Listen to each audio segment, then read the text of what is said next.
That would be the case because they were present at the court. Yes, and so they would still have unnerved you and tried to drive you off the road, members of the SAPS, knowing and having heard what he is accused of. That is correct, Commissioner. Thank you. Thank you, Ms. Siegels. Thank you, Commissioner Baloyi.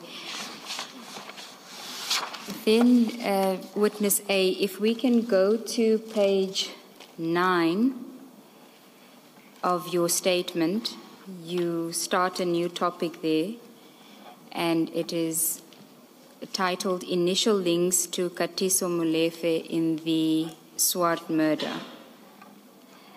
Now, can you just elaborate on what was the basis for these links? How did it start out? These links started out as the investigations continued in this matter. Initially, we had these 3 people that were arrested for the murder of Swart.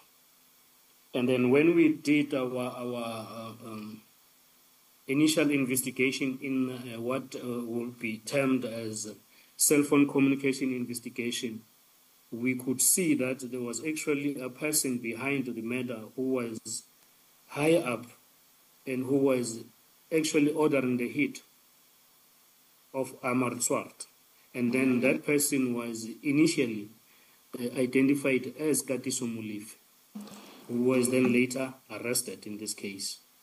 Okay, can I just ask you, insofar as the cell phone records are concerned, what data did you have available to you to make these links, and from which cell phones are we talking about? We had call data record and then tower locations of all 3 cell phones, actually all 5 cell phones that were recovered during the arrest. That will be the ones that were recovered in Bramley and the one that was recovered in Clipperfield. But the phone that came with a lot of information in as so far as linking Kantiso Molefe was the phone of Michael Pulletown, because it was seen on the records of his phone that it was him that was communicating a lot with Kantiso Molefe. Now, can I just ask you, insofar as the data is concerned, you mentioned in paragraph 33 of your statement that there was data analysis. You also refer to section 205 subpoenas. Can you just explain the difference between the two? Because there's a reference to downloaded information and section 205 obtained information. Yes, Commissioners. In our cell phone investigation, if I can just give a brief of what we do, we would, if we are lucky,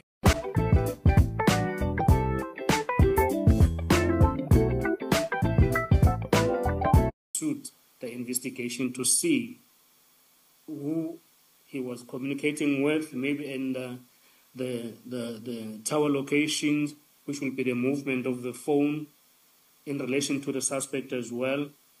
And then the other part will be downloading the data from the actual phone, which will then mean that you take the phone to the expert to download the data for you, and then they give you the raw data from which you will have to analyze and take it from there in as far as doing your linkages. Okay, and before we go to some of those linkages, you do say that you don't want to go into too much detail. This is at paragraph 33 of your statement, so as not to compromise the integrity of the ongoing investigation. I assume this is on the same basis as earlier on, that the matter is still in court. Am I correct? That is correct, Commissioners. And if we can also give context to the information that we're about to look at. This is just insofar as the information that was available to the team in early May 2024. So you're not speaking about information at this point, but as what you had at that time in May 2024. That's correct, Commissioners. Okay, can we then start with what is set out in paragraph 33.1 of your statement, where you deal with the links that you could see on the 12th of April, from information on the 12th of April 2024, which would have been 5 days before the murder. And we are, in this regard, Commissioners, referring to the information at WA1 of the statement, which starts at page 42, and we will also project the redacted version, but yours is not redacted.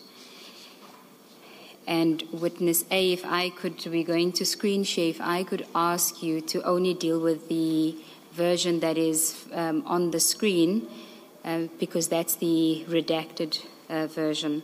And the first is that you say on the 12th of April 2024, 5 days before the murder, 1, Tau receives a call from Mr. Kantiso Molefe at 11:36. There's a duration of 119 seconds. And 2, he makes a call, this is Tau, makes a call to Molefe at 11:43 of a duration of 14 seconds and arrives at Molefe, this is Tau, arrives at Molefe's home shortly thereafter at 12:36. Now, before you go to what's on the screen, can I just ask you, how did you know that that is Molefe's number if you didn't have his cell phone at the time?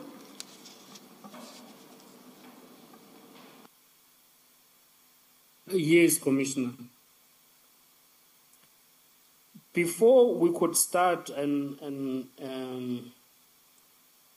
doing our applications and maybe phone downloads and everything in terms of doing a cell phone communication investigation, we will do our background check, and then which is where we get the information that we will call the intelligent information.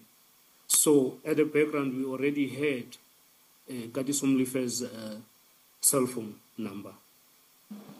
So you were able to establish that when we're talking about the data on 12 April 2024, that it was sent and received from a Mr. Kantiso Molefe based on the number, not just on the name that is saved as Kantiso Molefe on the phone.